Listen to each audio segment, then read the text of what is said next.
All right. Hello, everyone, and now welcome to a game between Moon and Focus here in what Tearsfall Glades. Don't quite know how to say that, and I'm sure the WoW community is just rolling over. Like, how can you not know how to say these made-up words by Blizzard? Anyways, over here on the bottom right-hand side of the map, we have Focus spawning as the blue orc. Meanwhile, over here on the top left-hand side of the map, we have Moon spawning as the red night elf. Thank you for tuning in. Always glad to see a couple of new faces as well. Just tuning into my cast. Able to, cast 2 to 3 games today, maybe, depending on how long this particular game goes. Now, Moon has spawned as the red night elf, and it is going to be opening with the Altar of Elders double moon wells, but still no Ancient of War yet, interestingly enough. We'll see if an Ancient of War is placed down and where it is placed down, as we are going into a Keeper of the Grove. Now, over here on the bottom right, we are going to be going into a Farseer, so Focus wants to get in a lot of harassment here, and this may actually work out well. Normally, now that the Farseer has become a much more staple play, Night Elf players can no longer try to build buildings in front of their wisps, knowing that, you know what, Blade Master and Grunts and their melee attacks cannot get to those wisps there. Because of this, there's been a drastic shift overall, and the Farseer can actually get in a lot of damage. What about customs game? Are not challenging but loads of fun. Well, I enjoy a good custom game or two. As we're taking a look back over here to the top left, Keeper of the Grove about to make its way out. Now, oh, what is this? The Glades using the double wisp strategy in order to get the Huntsman and this Assassin. This is pretty much a must strategy on a map like this, because what you're trying to do is you're trying to get the Murloc Huntsman and the Assassin here, which have Ensnare and also have Poison. And with that 25 to 30 damage early on, that damage is in fact very, very high, as a Peon gets in a kill on that wisp there. Keeper of the Grove now trying to make its way down across. Meanwhile, Farseer is heading back home. Are we going to see this Murloc Huntsman be able to hide in the very back as the Keeper of the Grove? What is it trying to do? The Keeper of the Grove perhaps was looking for those mercenaries, hoping to catch them out in open field. Meanwhile, Farseer's Spirit Wolves chasing after the Murloc Huntsman here, and this is one of those situations where you're definitely trying to play to the map. Now, Assassin with the slow poison getting in a tremendous damage here. Will it be able to finish off that last unit? There's a big detonation, purposely getting both wolves next to each other before the detonation went off. If that was deliberate by Moon, which I think it was, that was a beautiful micro play, trading a single wisp there for those two wolves, getting a little bit of experience, but more importantly, forcing his opponent to summon 2 extra Spirit Wolves while saving some of his own units. Keeper of the Grove now making its way back down to the south here. Meanwhile, back off to the north, you see a bunch of Moonwells currently under construction. Feral Spirit trying to get in some damage onto some of these, or make some room right here, is going to be able to do so. You can see that the wolves are just dealing damage back and forth as the Keeper of the Grove gets, an ensnare onto, the Assassin gets an ensnare on, only to see it get resummoned and deny some experience. Farseer sitting at level 1, Keeper of the Grove heading back off to the north here, poking damage once again, as this is turning into a very high tech or high tier game. Now, Hunter's Hall, Keeper of the Grove keep staying topped off here. Meanwhile, leveling hasn't really begun yet, and that does come as a little bit of a surprise. Normally, Night Elf players really want to level up this Keeper of the Grove early. I don't believe I've even seen Ents or an Entangle. If I did see an Entangle, it wasn't for very long, as the Farseer is still running around here. Alright, Farseer may be able to chase down this Wisp. Our Wisp already down to 61 hit points. One Peon could get taken down right here. It looks like it will get taken down, as, there it goes. Now, Assassin could try to get some damage onto the Farseer. Farseer does have a little bit of slow poison. Nope, decides not to give chase, as it just isn't worth it. All right, back off to the north. Let's see what's going to happen next as Alchemist now joining in on the fight. We are getting mercenaries and all of this to just try and put pressure here. Are we going to see an entangle? No, we are not. As just one assassin, one Murloc Huntsman should be enough to perhaps put pressure again. Meanwhile, back across over here, the armies are still rather small, 29 compared to 28. As a peon, well, tries to get away, but still taking a little bit of that slow poison damage from that assassin. All right, Keeper of the Grove gonna get a kill. Finally uses an entangle to finish off a unit. All the other units that we've seen so far are either heroes or Spirit Wolves, which, well, are not very good targets for entangle. All right, there's an entangle on that assassin right there. Is it going to get taken down? Down to 250 hit points already. Murloc Huntsman ensnares on both sides. There goes one Huntsman. There goes an assassin. So Huntsman versus assassin as the Shadow Hunter joins out onto the fight. Is the Shadow Hunter going to be able to finish off this guy here? Acid Bomb onto that unit. Let's take a look. Murloc Huntsman will get taken down. Assassin gets taken down, and both sides losing their early heroes, or the early mercenaries. Shadow Hunter now needs to try to head back over here down to 28 hit points. Gonna go ahead and use that healing salve, trying to hide all the way in the very back. Does a quick hex right there as it tries to get away. Meanwhile, Acid Bomb back onto the Shadow Hunter. A Shadow Hunter with nowhere to run, nowhere to hide. Gets another hex off onto that Keeper of the Grove, as the Keeper of the Grove may end up getting taken out. Nope. Forced to use a Scroll of Town Portal instead. All right, Scroll of Town Portal out.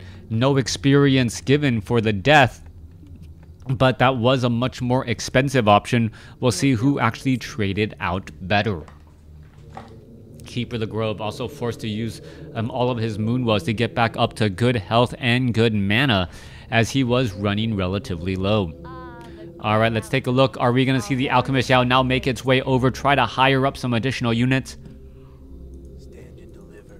Dryads joining in on the fight as we are now checking the Tree of Eternity.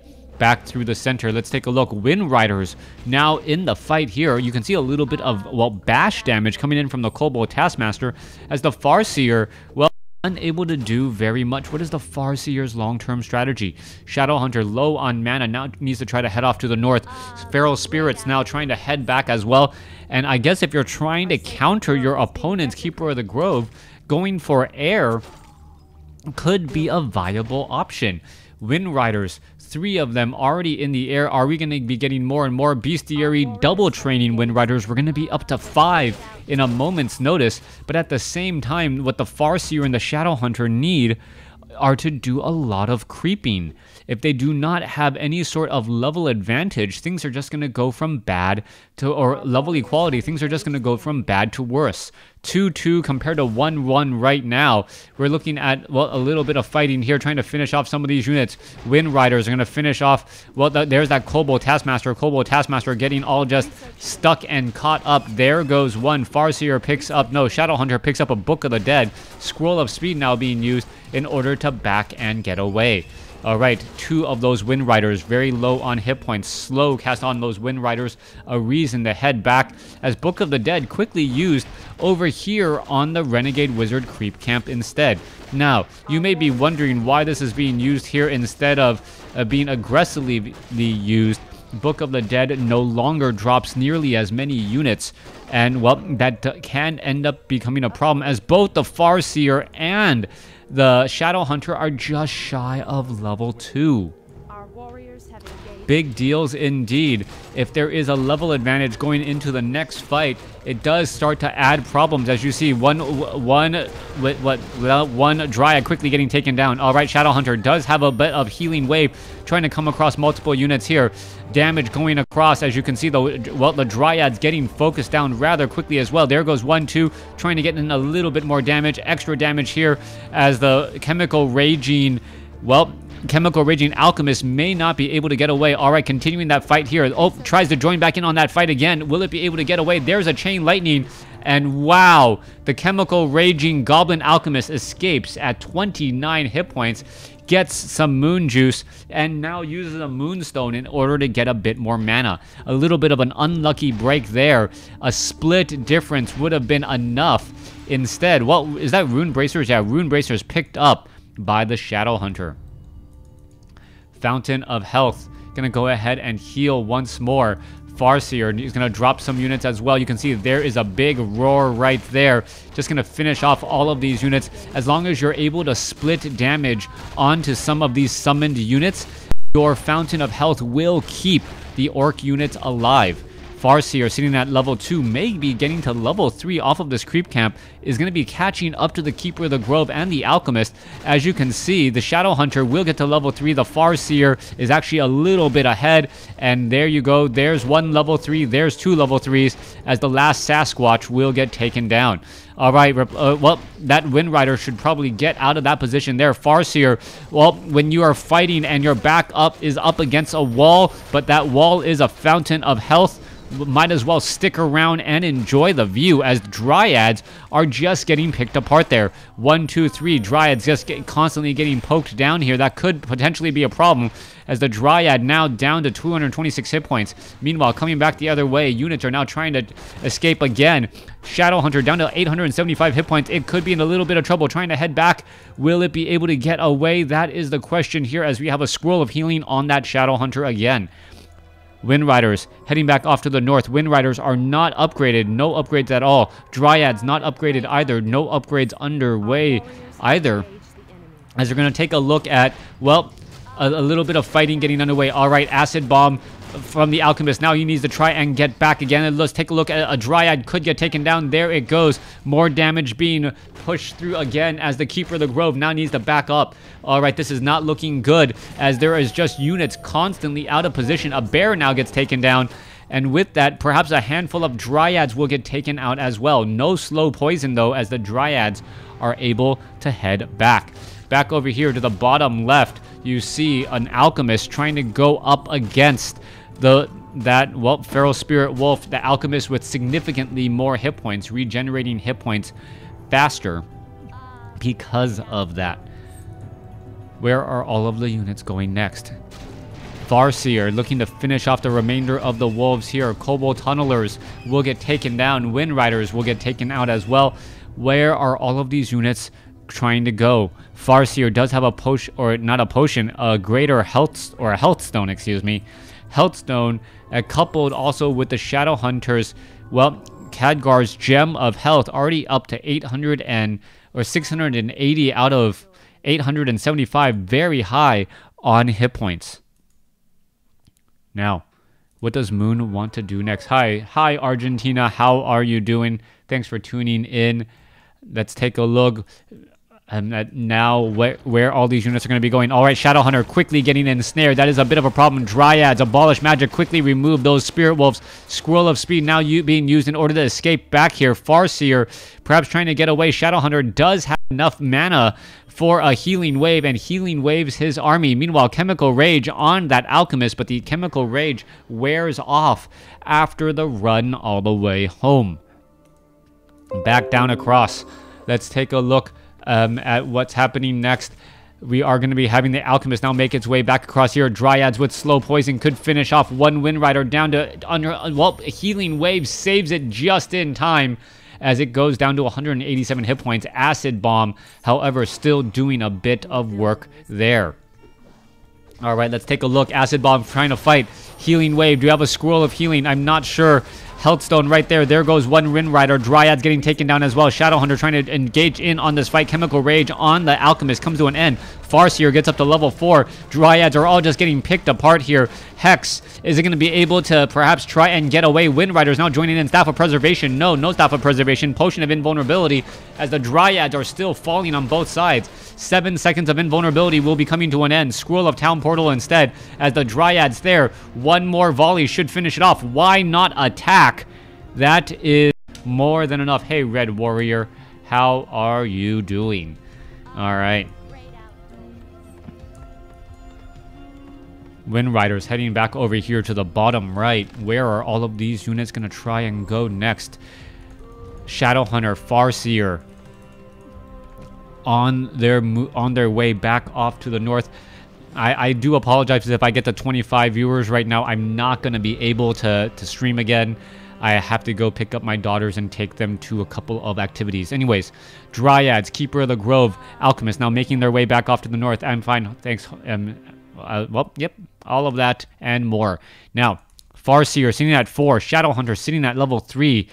And this is reaching critical mass on both sides. The person who wins the next battle is going to come out as the victor, or at least have a significant advantage, as the armies are difficult to replace and no one has a true economic advantage. Farseer is going to go ahead and use that Scroll of Speed in order to get away. Scroll of Speed is incredibly useful in addition to the mana or the Health Stone right now that's keeping that Farseer a little bit more excuse me, topped off. Now, the Wind Riders are back at home, and the Dryads may want to be extremely careful if they want to try and engage here. Unfortunately, Focus did not get the fortified armor upgrades on the Orc Burrow, and Moon quickly realizes that, tried to take down an Orc Burrow, but decided against it as the Wind Riders, well, were coming.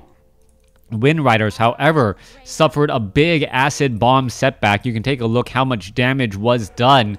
It felt like about 150 damage across all of those units there. As, well, 150 damage across, what is that, 8 units? 1,200 points of damage? Is that 8?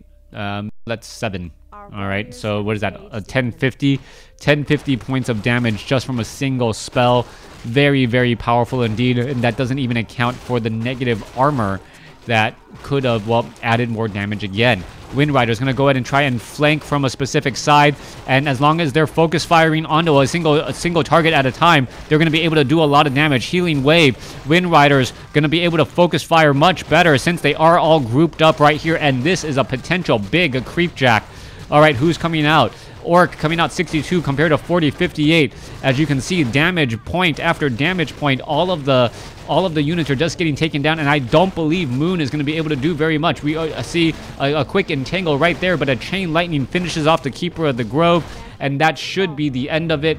Focus takes that battle there. Thanks for watching. Thanks for listening. Hope you guys enjoyed it.